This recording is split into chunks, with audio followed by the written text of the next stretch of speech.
hello! I've not talked to you in a while, have I? Just sitting and talking. That's because I've been doing big things. I'm writing like 2 books and I did my big Doctor Who thing and I'm working on a really big song, but there's things I'm doing, right? Okay, I want to talk to you more here. Tell me what you want me to talk to you about and perhaps I will, and take a break from the big long projects that take ages and then you eventually see them ages later. Right, I want to tell you about Fanatical. That's the noise of telling someone you've got a t-shirt on. Yeah, that's why I'm wearing this ensemble here. I was supposed to just be wearing this t-shirt for this video, but it's a bit too cold because it's the winter. So I've got to put it on over my shirt that I was already wearing anyway. Fanatical! What's that, Dave? It's a theatre thing that you go and see if you live in or around London for the next, I think it's 2 weeks. I know, a lot of you are going, well, I don't live in or around London for the next 2 weeks. I mean, maybe it'll be interesting. I'll just tell you about it anyway. You might be interested. If you do live in or around London for the next couple of weeks, or you can get there or whatever, can you please go to this? It really won't cost you very much. Like, the tickets, the expensive tickets are 25 quid. That's the most you're going to pay to see this. See, look at it. It looks all sci-fi, doesn't it? Whee, look at them. Then that's because it is. If you like the stuff I do, if you like Ocarina of Time with lyrics, for example, and if you like it on a level that you're aware is perhaps deeper than some people might like it because you noticed all these little things in it, and you noticed all these little bits of musical stuff and rhymey stuff, and then you'll love this show. And if you just if you liked my stuff enough that you're now seeing this, you'll love this show. That's what I'm saying to you. Specifically you personally, it's almost like it's tailor-made for you to like. And actually, having spoken to the people who made it, I do know that it kind of was Ocarina of Time with lyrics was sort of a reference point that was used in the writing of this show. You're going to like it. It's a musical about people putting on a fan convention for this, Angel 8, which is a classic British sci-fi comic, not a real one, it's made up for this. And now it's been turned into a TV series along the lines of a Star Trek. And so Trix, she is an old school fan of the comic who used to be on the message board in the old days, and now she's running this convention. But then stuff all go wrong and people all have relationships and stuff, and it's honestly, it's really good. Let me tell you some of the ways in which it's really good. So first of all, here are some people. All of these people are brilliant. They're all really good. I'm looking at them and going like, oh, I remember you. Oh, you were good. Oh, that was a good bit. Oh, when you did that bit. And they're all good. And you might know some of them off things, like this one's off Emmerdale, and this one's off Stargate, and this one's off YouTube. I mean, the one who isn't me. I'm off YouTube as well, but you know what I mean. Other than that, why is it good? I know people who organise nerdy conventions, so I've heard a bit about what that involves. And this is about that, but it's also about it's about the process that we've been through, me and you, and all of us have been through, of being fans of stuff on the internet in various different eras, like the one I come from, and like the one you come from. And this show is literate in all of that. So this is not a Big Bang Theory situation where it's like, oh, we've heard of nerds, they like Star Wars. No, this actually knows the way we talk about things and what we talk about, and it knows our terminology, and it knows it's just something, it knows us. This show knows us. I felt personally called out by this in a good way. It got our terminology right. So imagine, as I tell you about this, I bet you've got a bit of a cynical thing in your head going like, oh, I bet all he means is that one of them references all your base. Which I don't remember them referencing, but let's take that as an example. There is one phrase in it that's kind of along the same lines as an all your base belong to us, like that sort of thing, like a reference that's easy to make fun of nerds. But this show, when it drops it, it's moving. Not that phrase, it's another one, but but when it goes there, you're like, oh! And because it means more than one thing all at once, it takes things about the whole thing of being fans of things, and of course there's different characters that represent different facets of that. There's a fan artist character, and there's a cosplayer character, and so on. You just need some visual flair and a YouTube account. You get a Mac that has a make, but and you can say, hey, hey, look what I made. Look what I Enjoy made. my new vid. Help it to trend. Tell a friend if you did. And if you like, get then it share the love. We'll send your friend the URL and if above. word gets round work, then I'll never hear the end. But here I don't have to pretend. I'm proud of the fact that I made some fan art.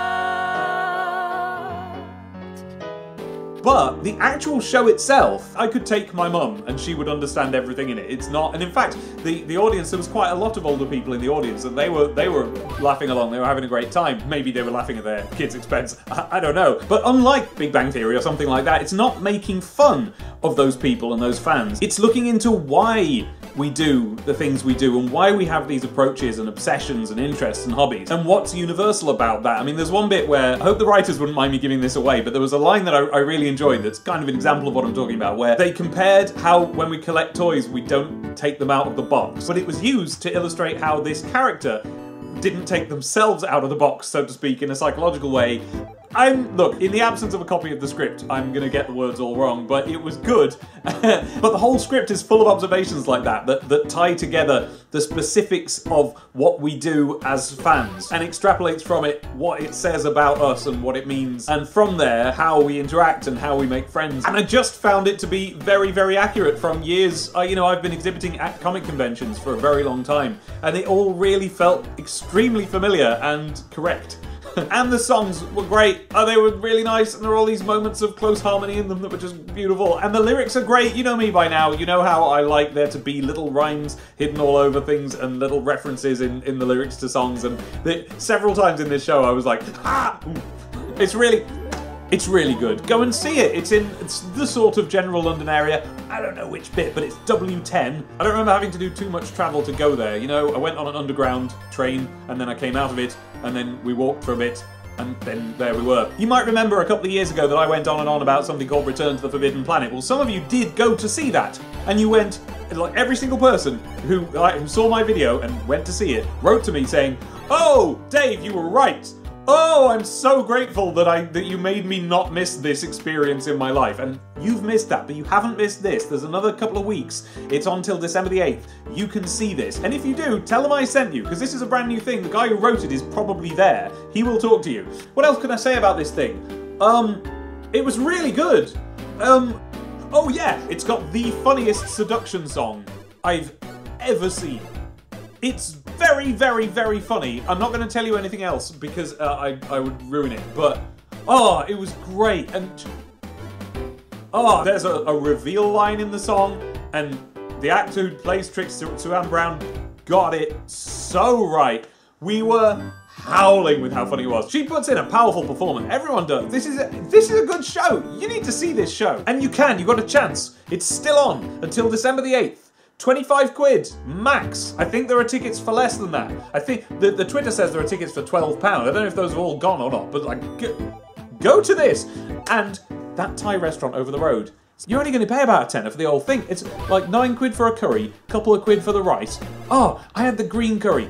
Get it. It's so nice. The egg fried rice, I would just eat that by itself for about 4 days without stopping. It was amazing. Go there. Here's what it is. It's like Galaxy Quest in the sense that there's like a made-up version of Star Trek, and then there's the world surrounding that, like the convention circuit surrounding that. But this is from the perspective of the people who are trying to put on the convention. And the problem is that the guest of honor, who's like the actual creator of the show, it's really hard to get hold of this guy. They're not sure if he's turning up. Is his plane delayed? Is he coming? What's going on? And then when you find out what's going on, it's so good. This is really good. Go and see this, please. Yeah, tell them I sent you. Oh, I loved it. This is a good show. And you've got a chance to go and see it, and you're not, are you? You're still not. Go and do it. Treat yourself. You won't regret it unless you don't go. You'll be sitting there. If you go, you'll be sitting there going, I'm really glad I went. I would have regretted it otherwise. Because that's what I was doing. Because I nearly didn't go. You know, they told me that it was something that I'd be interested in. And I was like, oh, okay, well, I'll think about it. And then I went like, well, I don't want to go to London, really. I don't like all that mucking about on tubes and things. So I might not have gone, but I did. And, oh, I would have missed out if I hadn't, really. So don't miss out. It's there now. It's on till the 8th of December, 2018. I don't know when you're watching this video. If it's any time other than that, then well, I don't know why you're watching this video. It's good. I'm very glad I went. When you go, send me a message. Tell me that you went. We'll talk about it. You come out feeling ever so proud of everyone in it and involved in it. You know, you're going like, oh, well done. And then it's yours. Because, you know, this isn't like a Hamilton or something. This is a show that's on at one theatre right now. And like, you know, only as many people as can sit in that theatre have ever seen it, and you can be one of those people and it feels like it's a special thing and it's yours. Wait and see. Go and see it. Go and see it. Fanatical. Fanatical at the Playground Theatre, W10. Apparently Londoners know what that means. It means something. It's like a postcode, but like in the rest of the country, we don't like know where other people's postcodes are. Apparently in London you do. Go and see it! Go and see it. And if you want me to make more of these videos where I just sit and talk to you instead of like big things that you have to wait for ages to see, you know, like Doctor Who or Dave's First Game, things like that, then tell me. Boing. Tell me boing. Tell me boing. What you want me to talk about, and then I will.